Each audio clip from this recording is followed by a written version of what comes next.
Olá, seja bem-vindo a mais um Desvendando a História. No programa de hoje vamos falar sobre uma data muito importante da história do nosso país. Mas que muitos brasileiros não se recordam muito bem.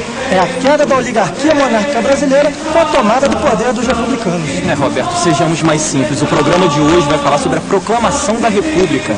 Vamos refrescar a sua memória passeando pela história que deu início ao presidencialismo, contando os principais fatos. Entre no nosso túnel do tempo. Estamos Desvendando a História.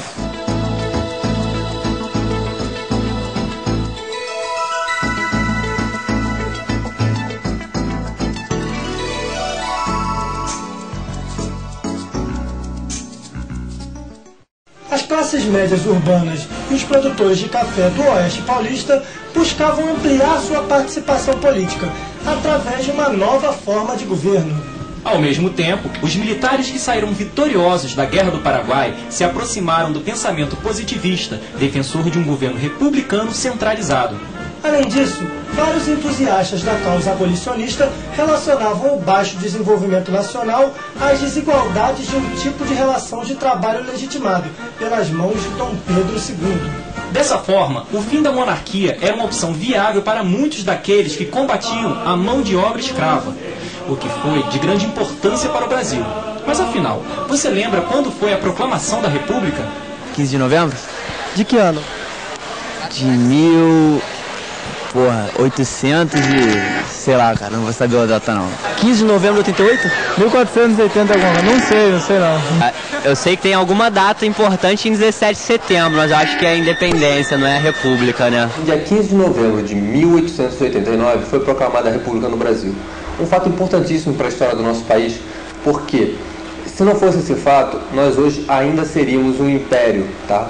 Uma monarquia constitucional, ok? Mas o que acontece?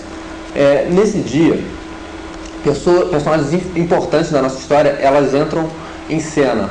Que aí nós temos aí o Marechal Deodoro da Fonseca, né, um militar líder do golpe que depõe o imperador, Dom Pedro II, né, e Rui Barbosa, que vai ser o primeiro-ministro da Fazenda. Três questões são importantíssimas nesse aspecto. A questão militar, tá? A insatisfação dos militares brasileiros na questão do não reconhecimento após a Guerra do Paraguai. Temos também a questão abolicionista, tá? Que é a insatisfação dos cafeicultores depois de 1888 com a abolição da escravatura. E também uma questão religiosa. Qualquer lei só entrava em vigor depois que o imperador, Dom Pedro II em questão, ratificasse essa lei. E o Papa manda uma nova lei proibindo que qualquer maçom entrasse numa igreja católica. Só que o nosso imperador era um maçom. Então, o imperador ele começa a se isolar politicamente, perdendo o apoio dos cafeicultores, dos militares e do clero. O golpe militar, que estava previsto para 20 de novembro de 1889, teve de ser antecipado, pois, uma semana antes, foi divulgada a falsa notícia de que eram dadas como certas as prisões de Benjamin Constant e Deodoro da Fonseca.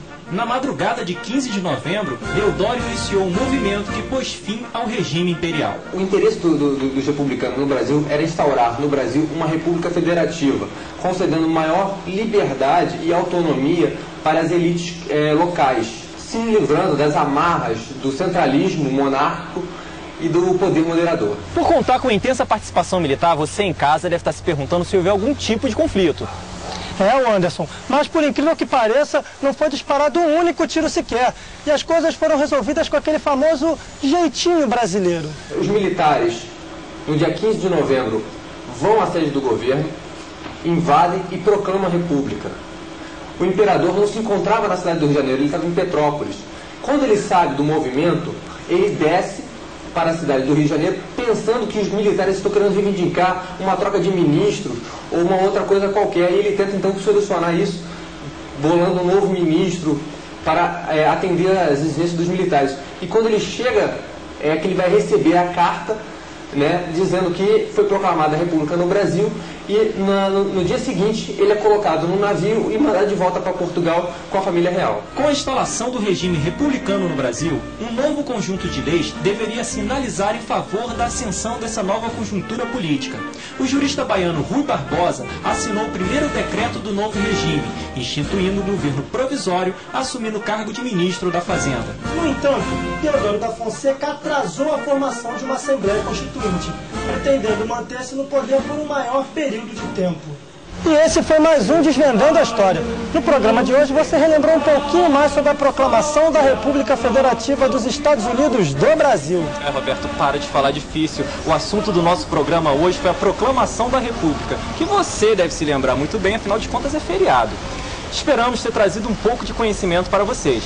Se você deseja fazer alguma crítica, elogios ou mandar alguma sugestão, entre em contato com o nosso link Fale Conosco.